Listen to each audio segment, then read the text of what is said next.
Well, this is great. I feel like I'm doing a stint on a TV night show. Love the stage. Welcome, everybody. So as you just heard, we're going to be talking here, actually what I think is the crux of this entire conference, and thank you, Beryl, folks, for putting this on. Great event. Wright, what we're really talking about here is how do we institutionalize the crypto markets? What are the things from traditional markets that we need to bring into the digital asset world? What's the institutional grade infrastructure that's going to be required in order to spur on institutional adoption, or at least it's a wide scale institutional adoption in this market? At KPMG, our clients are of institutional size. We have pension funds, sovereign wealth funds, some of the largest allocators in the world. And when I speak to them about what they're thinking about when they're exploring coming into the digital asset world, it's always safety, security, what's the infrastructure, what's the regulation around this? So those are the questions that they're posing before they step into this space. And so with that as a backdrop, you know, Jenna, Chad, you guys are both at large exchanges, and so I'm wondering what you're in the greatest spot, the best spot to see the institutional flow that comes into the space. So what is it you're seeing, and where are we right now at this point in time on institutional adoption? Jenna, I'll start with you. Sure. Hi, everyone. So a bit of background about who we are and what we do. LMAX Group has been operating exchanges for foreign exchange around the globe for the last 12 years now. And in 2018, we moved into offering spot crypto as an alternative asset class for our clients, really on the back of client demand. So a ton of our clients typically would be banks and large high-frequency trading firms. And in 2017, more so the HFTs, they were really knocking on our doors and asking us to do something like we do in foreign exchange for the crypto market. So ultimately, they were market making on a ton of retail crypto exchanges, but didn't really have a venue where they could offset some of their risk, trade with like-minded participants. So that's how our crypto offering really came about. How could we service our existing clients on the crypto side of things? So we launched LMAX Digital to do exactly that, and it's been pretty successful. We only trade spot crypto today, moving into futures later this year, but what I would say is that the HFTs still trade a ton today. We see trading from the likes of funds and brokers. Where we've seen a big difference in the last 4 years has really been the traction from the banks. So given that a lot of our clients trading foreign exchange with us will be banks, they kind of run away from us in 2018 when we showed them what we were doing in the crypto space. If you fast forward 4 years to where we are today, they're all now knocking on the door. So still issues around regulation, preventing them from physically touching crypto, but absolutely readying themselves to be able to trade this asset class. So, you know, different variations of the banks, whether that be the repo desks, the FX traders, they are now taking our market data like they would in foreign exchange and exploring and getting ready to be able to touch the physical crypto. Great. And Chad, what are you seeing at Galaxy Digital? Yeah, hi everybody. So just as like a brief introduction of what Galaxy Digital is and does, we are one of the biggest, I guess, digital asset banks. So if you were to envision what a sell-side bank looks like, diversified business lines, that's how we are approaching the digital asset space. So diversified business lines such as research, mining, principal investments, sales and trading, list goes on.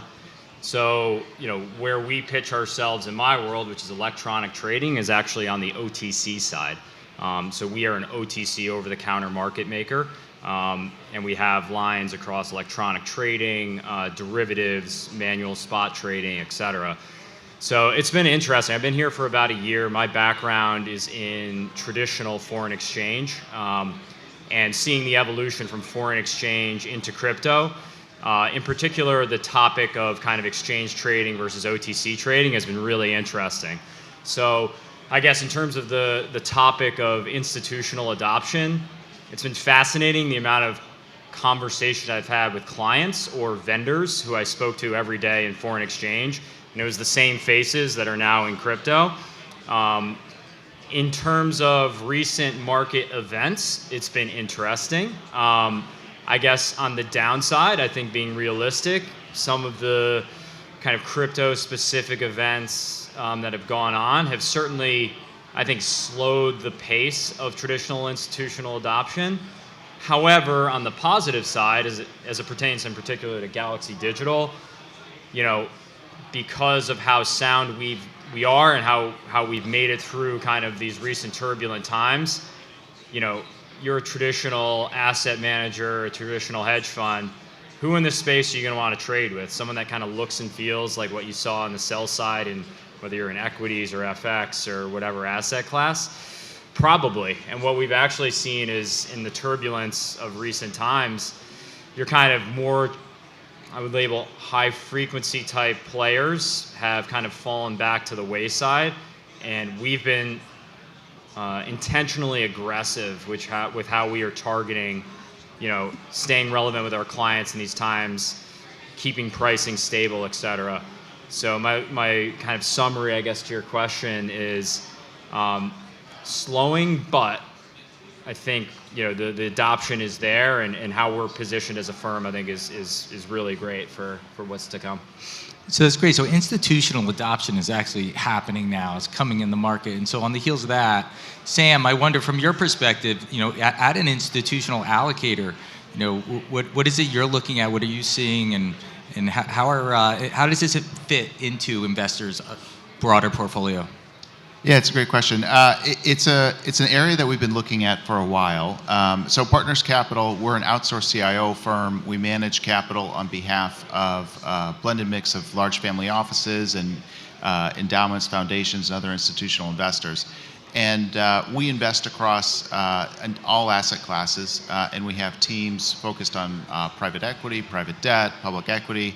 I manage our hedge fund and credit team. And we create client portfolios that tend to emphasize alternative active management as a source of excess returns. And traditionally, we have had a lot of success focusing on strategies that are where excess returns are skill-based. We've invested and partnered with a lot of great investors over our 20-year history. However, there's also a place in our portfolio for, I would say, new niche, capacity-constrained, complex markets and opportunities. Crypto clearly falls in that bucket in my mind. And in terms of the opportunities that we've seen, they range pretty much, they touch on all asset classes. So we've seen venture capital opportunities, things that I would relate to private debt, where it's really a picks and shovels credit type of lending business. Directional strategies where it's a bet on a new asset class, and then finally more what I would call traditional hedge fund approach strategies to digital assets. That's what I've personally found the most interesting. I've been a little bit reluctant to jump in terms of defining a value for where crypto is supposed to trade, how it fits in an asset class, but seeing the dislocations that are caused by really the new opportunities in this new market that's becoming formed, new market structure that's still being tested. There's just a lot of idiosyncrasies to take advantage of for really institutional investors. So that's where we've been focused. We're focused more on market neutral arbitrage type investments across different exchanges, across different time scales, across different products. That's where we've seen the opportunities. Yeah, and so like I was saying earlier, institutional investors, as they come to this space, safety and security are primary concerns. Having the infrastructure and the rails to handle the volume and the size of trades that they like to do. So, Boris, I wonder, you're in a very unique seat because at Copper, you're one of the largest digital custodians in the world, and that's a key component of what these institutional players are looking for. So I wonder, what do you think, or what are you seeing that institutional players are asking of you and your company, and where do you think it's going? So also to kind of maybe shed a little bit more color on what Copper is. So we started 4.5 years ago. 4 of us in a cool flattened shortage with a whiteboard trying to figure out how to rewire financial services, because there is a lot to be done, quite frankly. Having worked on the buy and sell side, somebody punching in a trade on a Wednesday, and then like headless chickens, 3 floors above, people are running around for several days trying to settle that trade, is retarded, quite frankly, in the realm where technologically we should be able to do better. So apart from, at that time, end of 17, there was nothing around on the custody side. That was the first thing we needed to solve. Having picked up the phone, I remember a conversation which was hilarious at that time. I was at an asset manager and I called up and said, like, we tried to get exposure, we're looking for a custodian, and the guy on the other line said, what's a custodian? We're a wallet. And I'm like, what the hell's a wallet? Like, there was nothing there. So institutional adoptions, even though we've been sitting on panels for the last 4 years and everybody has been hailing this, hasn't happened up until about 6 to 9 months ago. Now, what we are doing is, like what you earlier said, we provide the shovels and picks, which can be, well, construed in different ways. The custodial layer is what powers it all. I mean, this is the very first thing. Secure custody is first part, which is not necessarily your division between hot, cold, and warm wallets. But what we have seen then towards the end of, after we launched this towards the end of 18, was that suddenly managers rocked up, which are a little bit more sophisticated than somebody that has, put his bar mitzvah money into Bitcoin in 2009 and is sitting on a couple of million now. And they said, look, we've got investors, and they ask us questions, is there any chance for you as a manager to defraud us? And given the fact that the industry has been built by technology people and not financial people, bridging that gap is extremely difficult. So you can try to wiggle yourself out of that question, but ultimately what you will have to say is yes, because the exchange account is fully owned by the manager. So we created a product called the Walled Garden at that time. So funds can travel freely within, jointly controlled with the custodian. And then it kind of evolved from there. So we were thinking, why are exchanges custodian? Which in our opinion is a really, really, really, really, really stupid idea, but that's a different story. And in order to solve this, looking at DTCC and Euroclear models, we created a product called ClearLoop. And that basically is the ability for you to hold assets in custody, just delegate that to the venue, which is available in milliseconds, you execute and settle post-trade at the custodian. The thing is built in a way that it's supposed to be multi-custodial, multi-venue. So far, technologically, not many custodians are up to par in order to manage this, but I'm excited and I'm sure it will happen sooner or later. So that's just parts of it, and DeFi, staking, all that kind of stuff that comes on top for yield generation, which is extremely important for clients right now. But from an infrastructural perspective, in order to make sure that the space grows, those are like the absolute core basics that you need to get right. Because at that point, you can also have different conversations with regulators, because this is something that looks and smells and feels like what they roughly know. And trying to squeeze a square peg through a round hole is also a very stupid idea. So we need to kind of rethink of how this is done, which is a large part of what we're doing right now in terms of like helping regulators to understand that too. And that kind of covers it in a nutshell. There's much more, but yeah. Thanks for that. So yeah, it does seem like institutional investors, most of them, they have a background in traditional assets, and yet, like you were saying, people like to work with things that they know. They don't want to reinvent the wheel. And so Sam, I'm wondering from an investment standpoint, what are some of the things from traditional investment thesis, some of the things from traditional finance that carry over to the crypto space, and what's unique about crypto in your mind?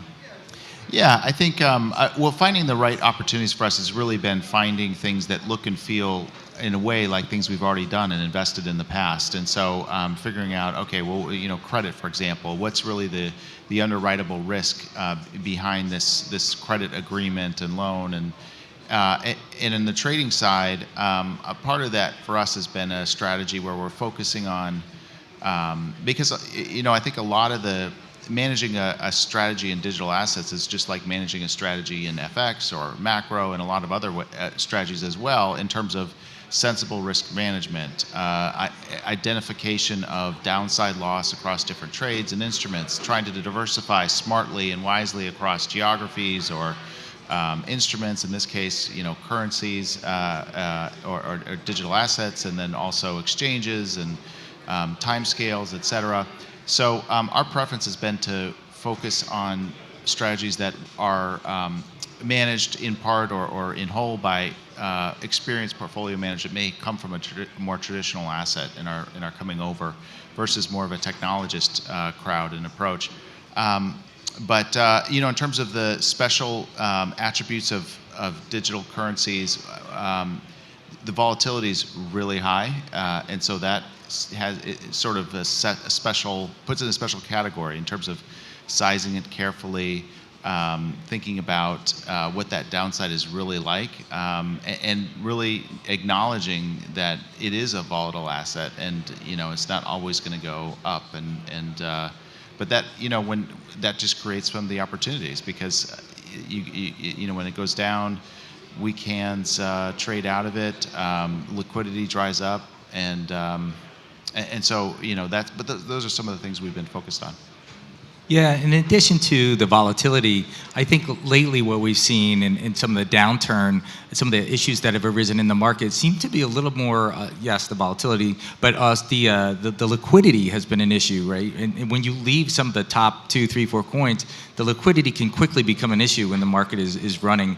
And so, Chad, I wonder, where you're sitting, how do you think about liquidity provisioning in crypto? Yeah, so kind of comparing again where I've come from, which is foreign exchange, to crypto, it's fairly akin to G10, so euro, yen are your kind of like Bitcoin and Ethereum, and then EM, so your kind of Turkey, South Africa, etc., are kind of your altcoins, right? So where we kind of think about this, and where the kind of parallels are very similar, is when you're running a foreign exchange over-the-counter electronic market-making book, your goal is to internalize risk as much as possible. So your goal is to cross client flow as much as possible, so you don't have to hit exchanges for liquidity, and you can retain spread, right? So, where it makes it more challenging in crypto is volatility, and just getting that base of client flow in. But what is, I think particularly interesting on our side is how Galaxy is pitching itself from the liquidity provider standpoint, because this statement's going to be for our electronic business, but it's also for our manual business, both on spot and derivatives. We're pitching and we're viewed in the marketplace as the ultimate risk warehouser, the risk warehouser of last resort. So when you do want to trade a block of risk, we are there. Our head of our derivatives business used to run the foreign exchange division at Barclays. So we have a lot of people that have done kind of the TradFi comparable background in that. So really what I get really excited about in terms of our position in this marketplace, especially in the kind of current macro environment, is when clients want to have some risk to move, who's going to be able to kind of handle that on a proper scale? And Galaxy is one of the best places for that. Great, thanks. And is in keeping with the theme of what's the same from traditional finance, what's different about crypto, Jenna, maybe you can share some thoughts about what's different in a crypto exchange versus a traditional exchange, and what's the same? Yeah, sure. So I guess for us, we entered the crypto market as exchange operators. And really, Bitcoin dollar and Ethereum dollar, they're just in a long list with cable and dollar yen and all the other foreign exchange pairs, very much along the same lines as what Chad said. What is key for us has been the institutional grade infrastructure. So low latency, which hasn't really been too much of a thing so far in crypto. It's key, right? Market efficiency.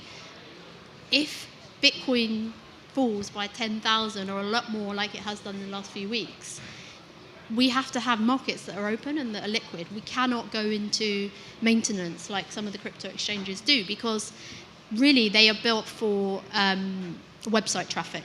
So how many millions of people can go to a retail crypto exchange's website and it look good? These guys are very, very good at sales and marketing.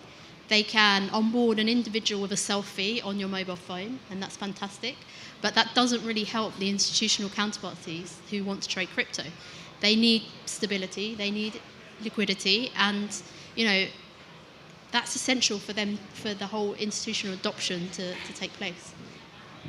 Thanks. So let's shift gears a little bit. I think one of the other things that institutional investors are really seeking and desire before they come into the space in a large way is kind of regulatory certainty, what not just in the United States, but around the globe. And so, Boris, I mean, from your seat at a custodian shop, what do you see and what are you thinking about as far as regulations?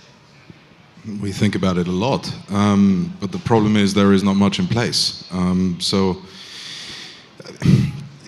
Like basically all the topics that we discussed right now, those are one of the core questions that they have to answer before they can go into a proper framework. So capital efficiency is one of the things. Like it's great to be able to, the scale is not really available if you have to, pre-fund. That's the very first little hurdle that you need to overcome, because that automatically enables you to offer different instruments, swaps, ETFs, less so, but also here you have got liquidity constraints. So when it comes to this, like those are the core things that you need to kind of solve first. Now, from a pure custodial perspective, I mean, that kind of is set in stone in terms of how safe custody is regulated in the traditional space. But of course, the mechanics are different. So the next problem is that you've got insane fragmentation. Like the US is ahead in certain areas, then the European Union is miles behind, the FCA is getting their head around right now. APAC is doing very exotic stuff, which is very specific, pinpoint, mainly in and around execution and retail. So it's very hard to kind of get a common framework, especially if you deal with infrastructure is the wrong word, but with a topic that is properly global, in and around how to transmit money. How do you do this? Like, how are you making sure that this is happening in a regulated manner? So there are so many questions to answer, and what we are currently doing is just literally work that through bit by bit with the regulators. Out of our, I actually don't know what the latest number is, we're like 350, 400 people now. A considerable amount of people are currently literally engaged with all the various regulators and just literally do this step by step, day by day. And yeah, so I don't see this happening very quickly. What happened right now, macro-wise, is potentially going to actually accelerate this a little bit, because they will, it will free up and kind of show that we can do things better. And quite frankly, they had enough time to think about it already. So I'm expecting some good things to happen in the course of the next 2 to 3 years. Great, thanks. Jenna, how do you think about regulation with respect to your customers and also the product offerings you're able to bring to market? Yeah, I mean, I would fully agree with Boris. I mean, for now, we don't really have much of an option other than to follow any jurisdictional frameworks that pop up. And as they arrive with their principles or whatever the framework is, you have to turn up in that country and get yourself regulated and follow that. But I guess what's key is for some renowned regulators to step up to the mark. And we're starting to see a few items, but I think we're a good few years away. So we just have to sort of carry on as we are. But yeah, to be honest, Boris nailed it. It's what it is for now. Right. And Boris, the other big one for institutional investors, the safety and security. What do you think we can do as an industry regarding safety and security to spur on widespread institutional adoption?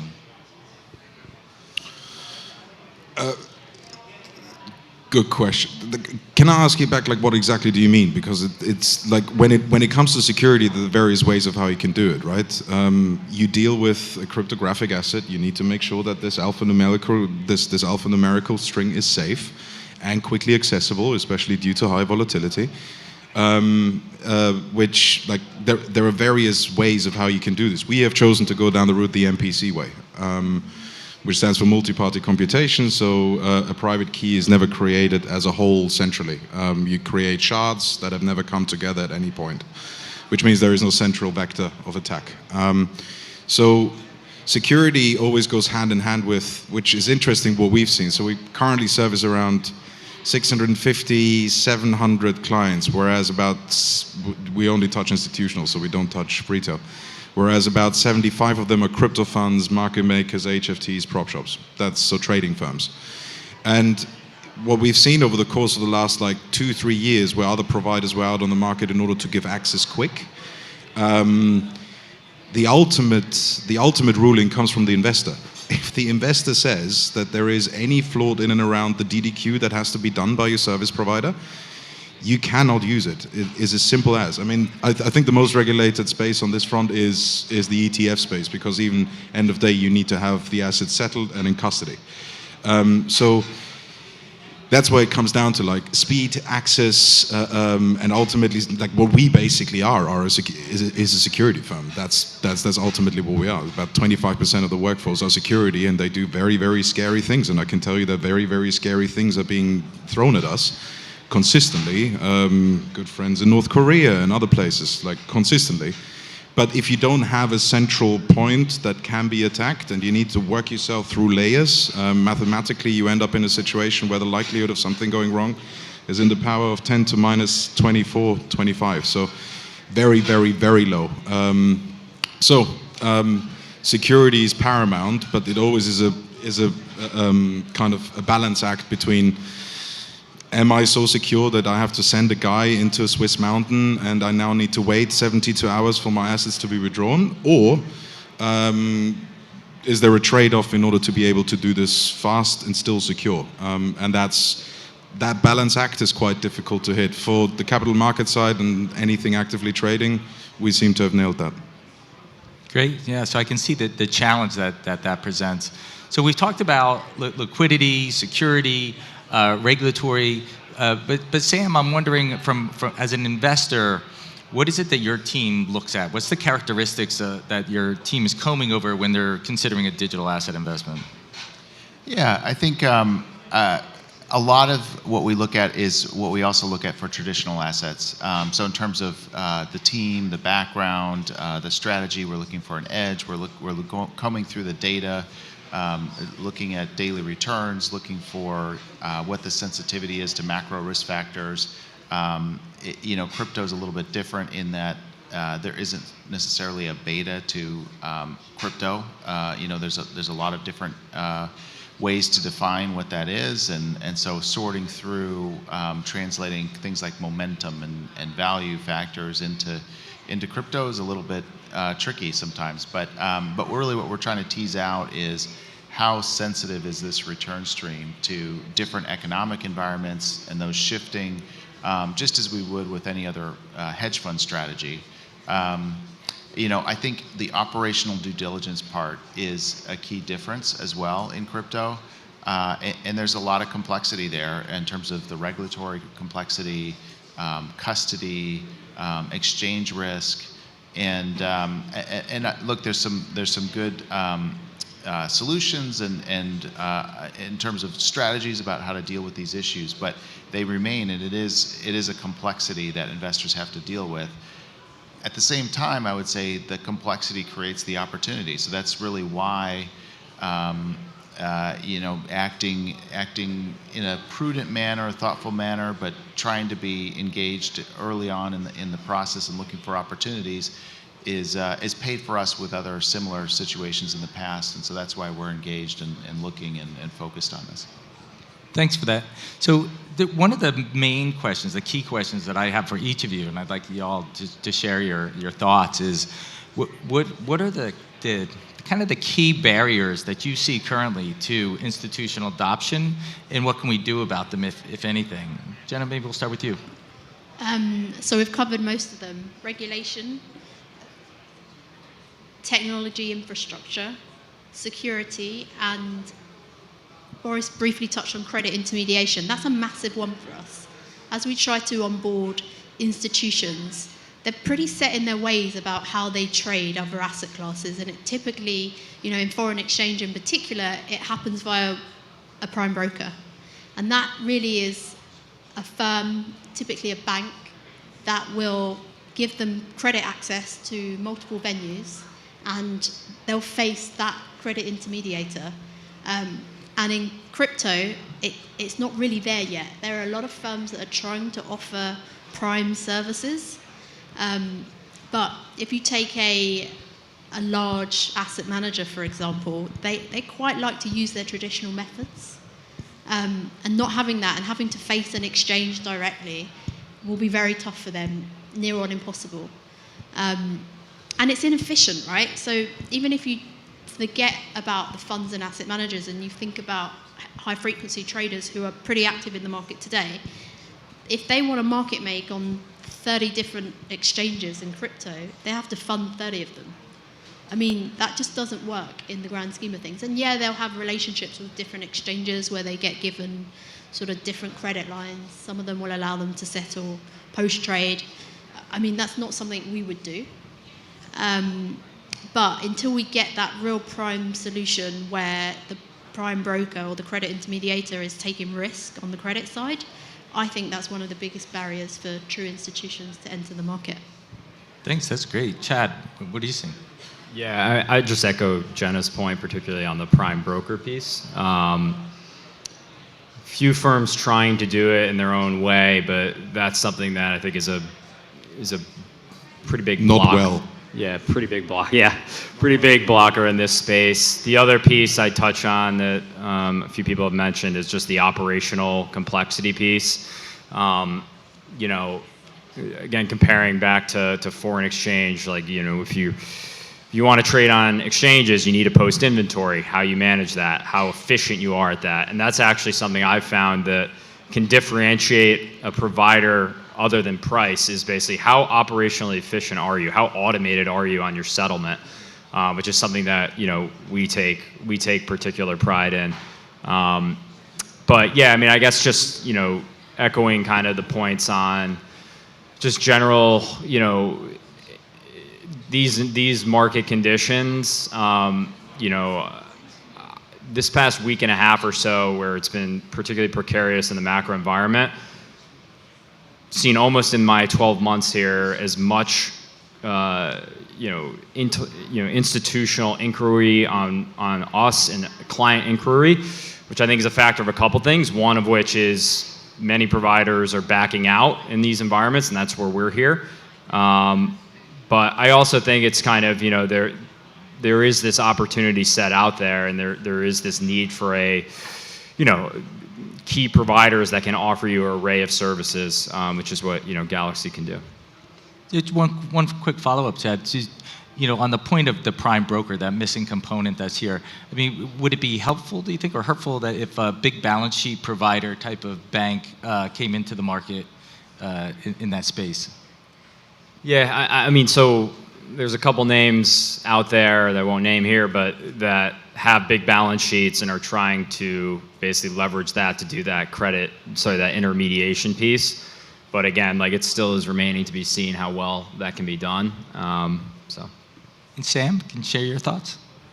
Yeah, I mean, I guess one of the practical issues we've run into is just capacity available in some of these strategies, which, you know, it again is the opportunity, because it means there's not a lot of capital there, it's limited. But I think for it to really grow as an asset class, that, you know, the liquidity underneath that needs to continue to grow. You know, it's hard to say how the market will evolve. I think there are some encouraging signals in there, one of which is the migration of talent from traditional asset classes and hedge funds in particular into the digital space. This migration of talent is really why I personally became interested in taking a closer look at this more recently, because I just have seen a lot of really talented researchers, portfolio managers, systematic former colleagues of mine go over and be involved in some way. And so I expect that, you know, that will lead to, that will help develop the industry. I think the other aspect of it, somewhat ironically, is that I think institutional investors are waiting for the asset class to, quote unquote, to be proven and to weather storms. And so even though some of these recent periods have shown, you know, the downside of volatility, I think it's also part of any cleansing that you know, that goes along when you have a lot of exuberance, a lot of capital flows, that really needs to happen for that model, that asset class, to really be proven. And the final one would just be time, which takes data. You know, institutional investors need to know if this is an inflation hedge, is this a substitute for gold? You know, how does this fit in portfolios? And I think a lot of that it still hasn't been sorted out yet. Thanks. And Boris? Well, I mean, the prime piece is huge to the point of like migration of talent. This is like what we have been focused on. Like actually, back there you see his face poking out around the corner. Michael, who was the former head of Prime at BAML, who has joined Copper for the head of Prime as the head of Prime for the infrastructure and other very exciting things that we're going to be releasing soon. But people need to understand that we're currently in a phase where the market is still completely retail driven. Elon Musk having a spliff too much and then quoting and tweeting out that something is that he doesn't like sending the market down by 5% is not 10% is not okay. So, but then again, well, people also have to understand that this is a new technology. If you go online and you watch a YouTube video where Bill Gates was explaining the internet to, I think it was Conan O'Brien, he was laughing about it, that this will never take off. Those things are natural, and what you're dealing with at first is that you have a mass of retail investors in this space. And when you deal with 90% plus retail, you are incurring those things. But the good thing, as data shows us, is because the equity markets did the same, just from the 1920s all the way to the 2000s. But it took time. In this case, we're doing this, you can actually calculate it out, it kind of comes out at about 15, 16 times speed. So at that rate, with what is happening right now, is literally just like pushing out more retail and opening the gate for, big institutions to come in, because what they love, they don't love anything more than volatility. So this is ultimately what is happening now, and I think will continue to happen over the course of the next 1-2 years. It really depends.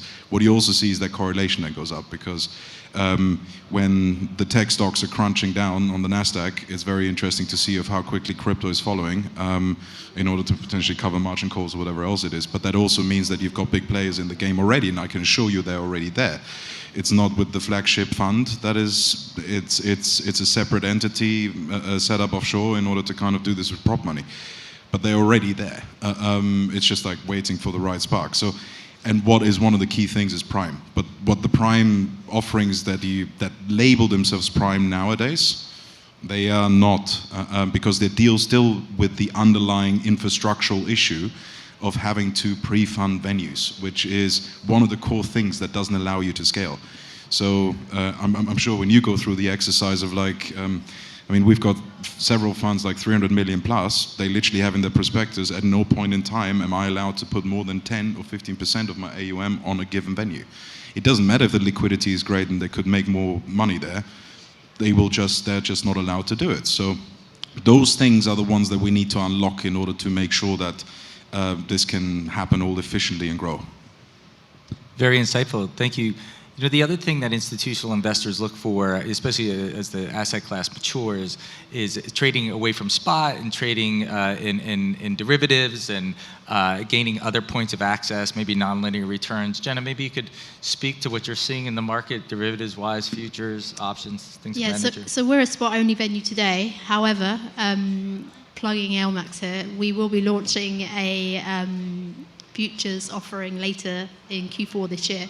Really because the regulatory determinism issue has slowed things down in terms of how quickly we thought that the likes of banks and asset managers might be able to physically trade crypto. So it's kind of an interim for us. If we offer a cash-settled futures offering, we think that given that we make it very easy for any client of LMAX Group to trade any asset class via the same API, offering them a cash-settled crypto offering should sort of bridge the gap so that they can engage with us in crypto. Ultimately, right now, they can trade FX, the banks, and they can look at our crypto offering. So the futures piece is an interim. They get exposure to crypto on an FCA-regulated MTF. They don't physically have to touch anything. I think we could be in that spot for a while, given what we're seeing or not seeing on the regulation side of things. So yeah, the goal there is for us to offer sort of spot and futures under the one roof, and potentially offer sort of netting advantages on the margin side. Great, thanks. So in our last few minutes, what I'd like to do is just come around the horn here and just ask, some of your parting thoughts. What do you think we're going to see over the next 12 months? and what you see coming to market? Maybe we'll start with you, Boris. Well, there will be several things that will be coming to market.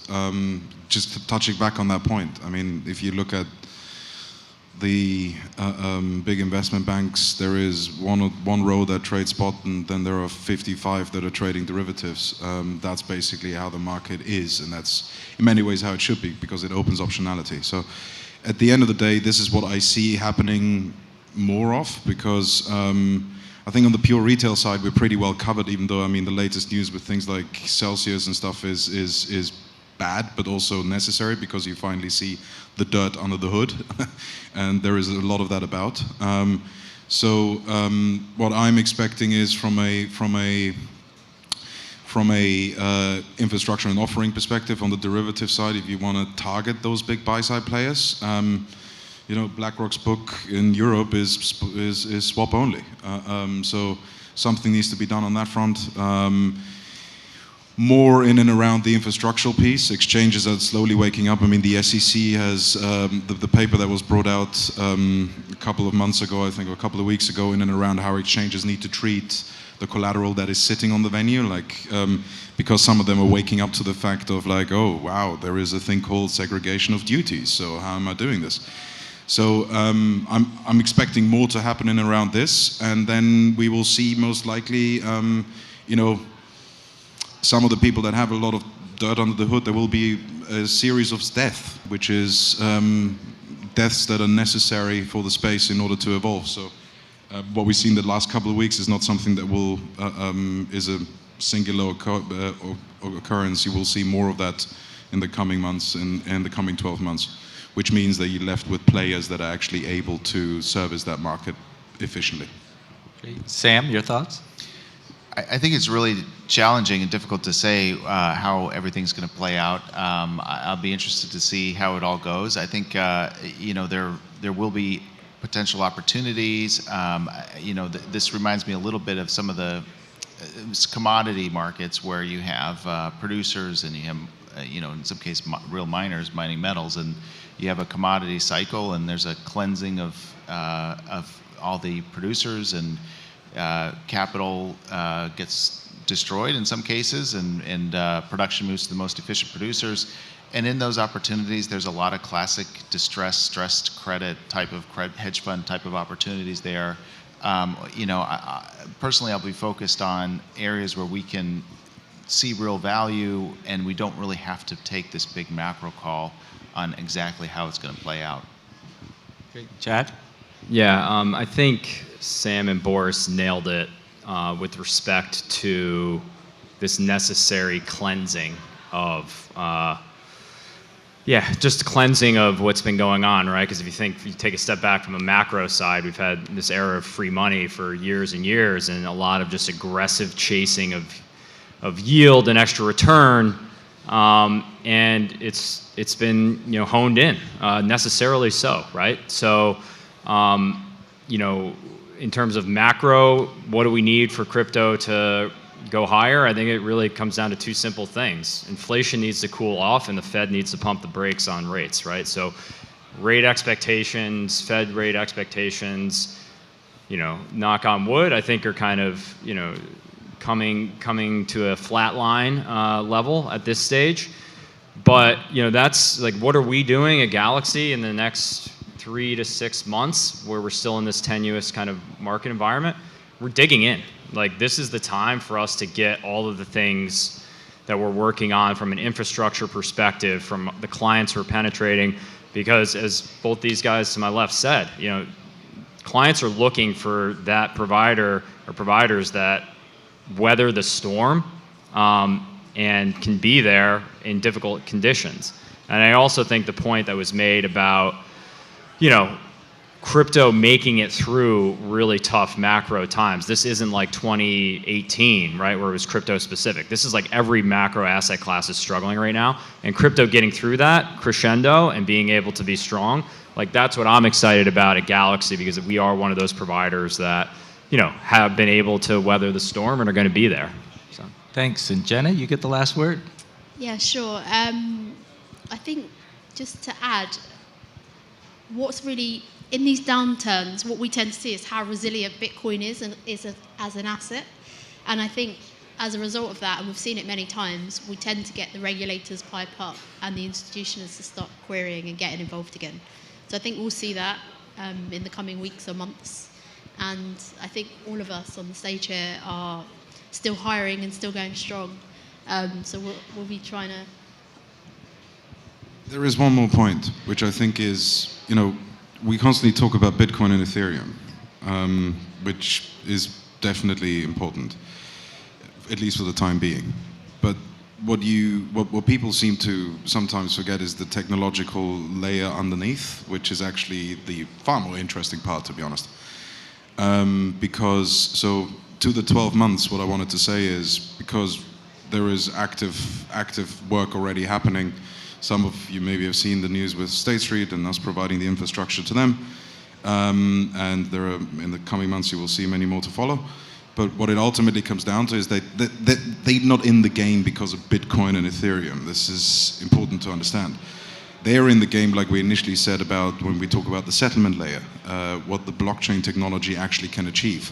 So what we will see is, I'm very confident of this, over the course of the next 6 to 12 months, the first proper use cases for tokenized securities that actually is going to be much easier for the regulator to kind of deal with as well.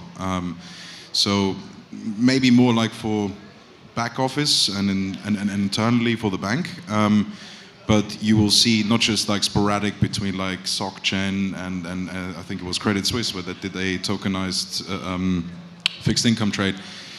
We will see much more of this because that's where the technology really shines, and that's the really exciting part, because that's where you unlock, trillions and trillions and trillions of dollars that are currently, plus create optionality. So simply from a trading perspective, it's not just Apple shares against dollars, but you can then go into a tokenized insurance contract against tokenized Apple shares, things like this, which are going to be, it's very rare that we can kind of be part of that birth of something that interesting and unique. So going to see much more of that.